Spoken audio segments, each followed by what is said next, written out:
Pada tahun 1996, terlihatlah ada sebuah gambar di dinding goa ini. Gambar ini adalah gambar makhluk legenda yang sudah menjadi dongeng rakyat Meksiko. Benar saja, sesaat penggali ini menoleh ke belakang, ada suara erangan dari ujung lorong goa ini. Alangkah mengejutkannya, mereka menemukan sebuah bulu berwarna biru yang tak lain adalah bulu milik makhluk legenda itu. Penggali tadi pun keluar dari goa dan sangat antusias sekali. Sang bos pun sangat senang karena penelitiannya selama ini akan terbukti benar. Tanpa pikir panjang, sang bos pun ikut masuk ke dalam goa itu untuk melihat ada apa lagi di dalam sini.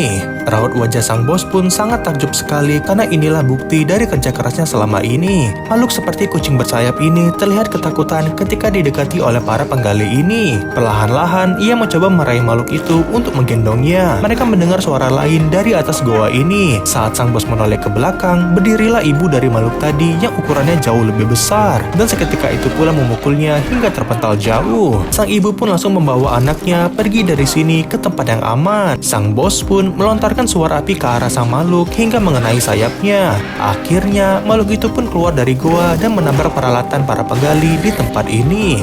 Sayangnya, kini makhluk itu tak bisa terbang karena sayapnya yang terbakar. Mereka tak akan membiarkan makhluk itu pergi dan tak akan menyia-nyiakan kesempatan ini. Dan disinilah terjadilah kejar-kejaran antara makhluk legenda itu dengan para penggali yang ingin mengungkap kebenaran.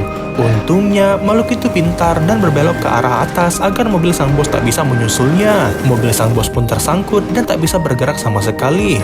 Tapi sudah terlambat, makhluk itu terlalu cepat dan mereka kehilangan jejak. Sang bos melihat ke bawah dan ia pun menemukan kuku makhluk itu yang lepas. Kuku itu sangat tajam dan mirip seperti kuku elang namun lebih besar. Dalam hitungan detik, datanglah mobil dari arah samping dan langsung menabrak makhluk itu hingga terjatuh. Sang ibu pun sudah sangat lemah sekali namun masih berusaha untuk menggendong anaknya. Para penggali itu sudah sangat dekat sekali karena mendengar suara tabrakan tadi. Makhluk ini tak boleh bersuara atau mereka akan berakhir sebagai pajangan museum. Ia menyuruh sang anak untuk diam di sini sementara ia akan melakukan hal gila. Ia pun mengaum ke arah para penggali itu dengan tujuan untuk memancing mereka agar mengikutinya. Sang anak ditinggal sendirian di tengah malam rembulan dan tak tahu harus apa. Ia pun mengaum dan menunjukkan kesedihannya ke alam. Pertanyaannya, makhluk apakah itu?